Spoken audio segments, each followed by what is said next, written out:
স্মৃতির টানে দক্ষিণের তৃতীয় পার্ট নিয়ে আমি তোমাদের সামনে হাজির হয়ে গেলাম। বন্ধু কৌশিককে বিদায় জানিয়ে আমরা এখন রওনা দিলাম লক্ষ্মীকান্তপুরের উদ্দেশ্যে।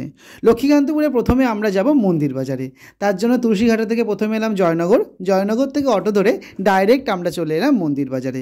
সবুজ ঘেরা এই সুন্দর পথ ধরে আমরা এগিয়ে যাচ্ছি এখন মন্দির বাজারের উদ্দেশ্যে।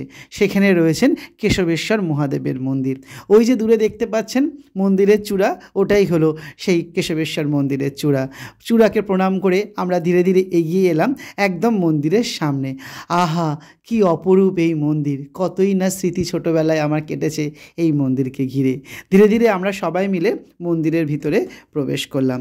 এই কেশবেশ্বর মন্দির কিন্তু আমার কাছে খুবই অন্যতম এক শিবের মন্দির।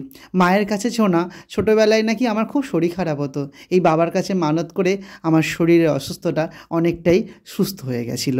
তাই সেই মানত চোকাতেই আজকে এই মন্দিরে আসা এবং বাবার কাছে পুজো দেওয়া। ভক্তি ভরা প্রণাম জানালাম আমরা প্রত্যেকে। এই তো সামনেই চৈত্র মাস, কত লোকজনের ভিড় হবে, কত সন্ন্যাসী আসবে। এই মন্দিরে গোষ্ঠের মেলা হতো, এই মন্দিরে সন্ন্যাসীরা যখন ঝাঁপ দিত সেই ঝাঁপ দেখতেও আমি আসতাম। কতই না স্মৃতি এই মন্দিরকে ঘিরে। ছোটোবেলায় আবছা মনে আছে এই মন্দির সাদা রঙের ছিল, এখন রং পরিবর্তন হয়েছে। তাতে কি, বিশ্বাস, ভক্তি, ভালোবাসা কিছুই আমাদের টলেনি।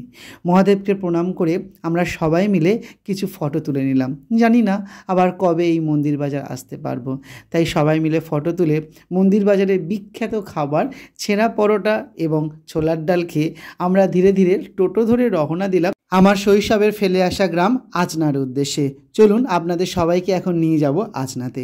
সবুজ ঘেরা পথ ধরে এগিয়ে গেলাম আচনার উদ্দেশ্যে। আচনায় কোথায় কোথায় গেলাম এবং কি কি গল্প করলাম, কেমনভাবে দিনটা কাটালাম, সেটা নিয়ে আসছি পরের ব্লগে। তার জন্য অবশ্যই আমার পাশে থাকতে হবে। Thank you for watching.